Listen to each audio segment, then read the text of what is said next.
Next topic हमारा issue of debenture का ही part है, थर्ड, जैसे हमने पहले बात कर ली। Issue of debentures at par कर लिया, एट प्रीमियम कर लिया, एट डिस्काउंट कर लिया, ठीक है।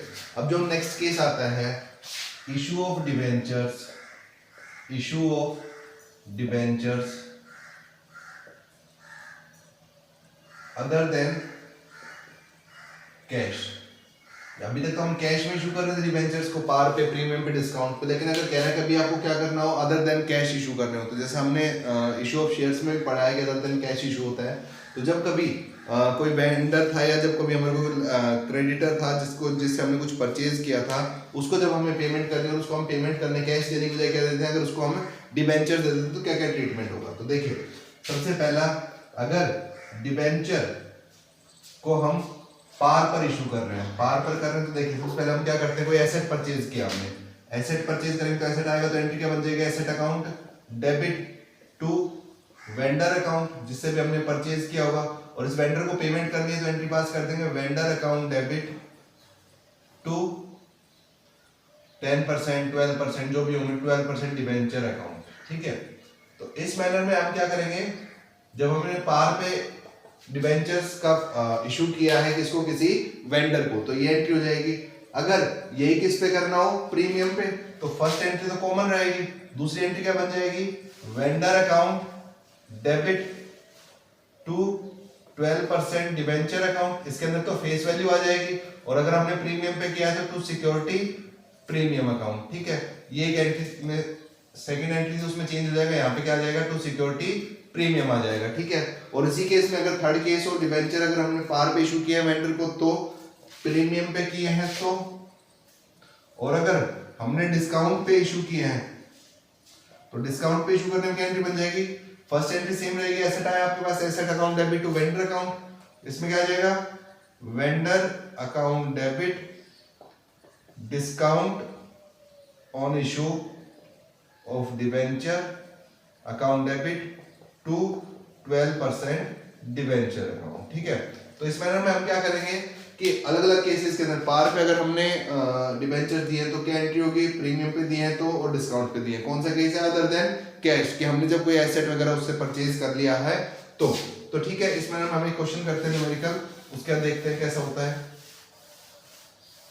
चलिए, क्वेश्चन हमें क्या कह रहे हैं, कह रहे हैं मान लीजिए कंपनी है, उसने एक एसेट परचेज किया, a company purchase a asset, एक एसेट परचेज किया, उसकी वैल्यू है 9,90,000, ठीक है। आपने 9,90,000 का एक एसेट परचेज किया है किसी कंपनी ने, under company it was agreed that purchase consideration be paid by, और आपको परचेज कंसीडरेशन इसका जो भुगतान करना है वो issuing 11% debenture of 100 each, 11% debentures issue करने हैं जिसकी वैल्यू है 100 रुपीज ईच, ठीक है। Assume that the debenture have been issued at par, at premium and at discount. Premium 10%, discount 10%, ठीक है। कह रहा है कि तीन केसेस हैं, आपको इसका पेमेंट करना है एट पार पे, दूसरा कह रहा है एट प्रीमियम पर भी करके दिखाओ, और एट डिस्काउंट पे भी करके दिखाओ, तीनों ही केस हमें करने हैं, ठीक है। तो at par, at premium and at discount. तो सबसे पहले हमने ऐसे कितने का लिया, 9,90,000 का, तो सबसे पहले एंट्री क्या बनेगी, asset account debit to vendor account, कितना, 9,90,000, 9,90,000, ठीक है। ये हो गया हमारे पास क्या, जब एसेट हमने परचेज किया तो, अब उसको पेमेंट करना है तो एट पार का केस है, कौन सा केस है, एट पार, यानी कि 9,90,000 के बदले में कितना देना है, 9,90,000 ही देने हैं। तो एंट्री क्या बन जाएगी, वेंडर अकाउंट डेबिट टू, कितना है वो, कितने परसेंट है ये, 11% डिवेंचर टू 11% डिवेंचर अकाउंट, ठीक है, 9,90,000। तो ये कौन सी केस हो गया हमारा केस हो गया ये किसका, पार का, ठीक है, कि हमने 9,90,000 का एसेट परचेज किया और उसका उतना ही पेमेंट कर दिया, उसको हमने डिवेंचर इशू कर दिए, ठीक है। दूसरा है एट प्रीमियम, एट प्रीमियम हमें क्या बताता है कि हमें कैसे पेमेंट करना है, पहले एसेट आएगा हमारे पास, तो पहले एंट्री क्या हो जाएगी, asset account debit to vendor account to vendor account. कितने का एसेट परचेज किया? 9,90,000। 9,90,000। अब कह रहे हैं कि हम क्या कर रहे हैं, उसको प्रीमियम पे इशू कर रहे हैं। प्रीमियम यानी कि 100 रुपीज का शेयर था, सॉरी डिबेंचर था, प्लस 10 रुपीज प्रीमियम, यानी कि 110 में दे रहे हैं। हमें टोटल पेमेंट कितना करना है? 9,90,000 का पेमेंट करना है। 110 का एक करेंगे तो कितना आ जाएगा ये?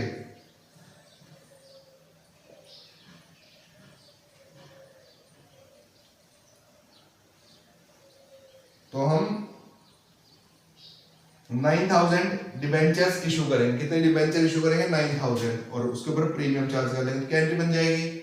वेंडर को पेमेंट करना है, vendor account debit to 11% debenture account to security premium. ठीक है, देखिए 9,000 इशू करेंगे 100 रुपीज के हिसाब से, तो 9 हो गया, 9 लाख तो ये आ गया। टोटल पेमेंट कितना करना था? 9,90,000 का, तो 9 लाख तो डिबेंचर अकाउंट में आ गया। सिक्योरिटी प्रीमियम कितने का आ गया हमारा? 90,000 का। ठीक है, तो ये केस हो गया पार का, प्रीमियम का। अब कह रहा है डिस्काउंट पे करना हो, एट डिस्काउंट 10% डिस्काउंट पे, 10% प्रीमियम पे था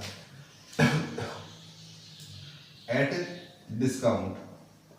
तो डिस्काउंट के केस की रिगार्डिंग हम बात करें तो सबसे पहले फर्स्ट एंट्री तो सेम होगी सभी के अंदर। क्या एंट्री बन जाएगी? Asset account debit to vendor account. कितना? 9,90,000। 9,90,000। अब कह रहा है आपको पेमेंट करना है 9,90,000 का पेमेंट करना है। ठीक है, आप क्या कर रहे हैं? डिस्काउंट पे इशू कर रहे हैं। डिस्काउंट पे यानी कि 100 रुपीज का डिबेंचर था, तो 90 में इशू कर रहे हैं 10% में, तो कितना बच गया ये? 11,000। अब आपको कितने शेयर्स इशू करने हैं? 11,000 डिबेंचर्स इशू करने हैं। तो 11,000 डिबेंचर इशू करेंगे, फेस वैल्यू कितनी होगी उसकी? 100 के बेसिस पे 11 लाख। ठीक है, तो देखिए कैसे करेंगे। Vendor account debit, vendor account debit कितना पेमेंट करना है? 9,90,000 का। ठीक है, डिस्काउंट दे दिया आपने, डिस्काउंट अकाउंट डेबिट कितने का? 11,000 शेयर्स के ऊपर 10 के बेसिस पे 1,10,000 का टू 11% डिबेंचर अकाउंट कितने का? 11 लाख का। ठीक है, तो इस मैनर में हमें तीनों केसेस करने हैं। जब हम इशू ऑफ डिबेंचर कर रहे हैं अदर देन कैश, तो पार पर, प्रीमियम पे और डिस्काउंट पे, पार पे, प्रीमियम पे और डिस्काउंट पे। तो इस मैनर में हमें इन सभी चीजों को कैलकुलेट करते हुए चलना है। ठीक है, चलिए।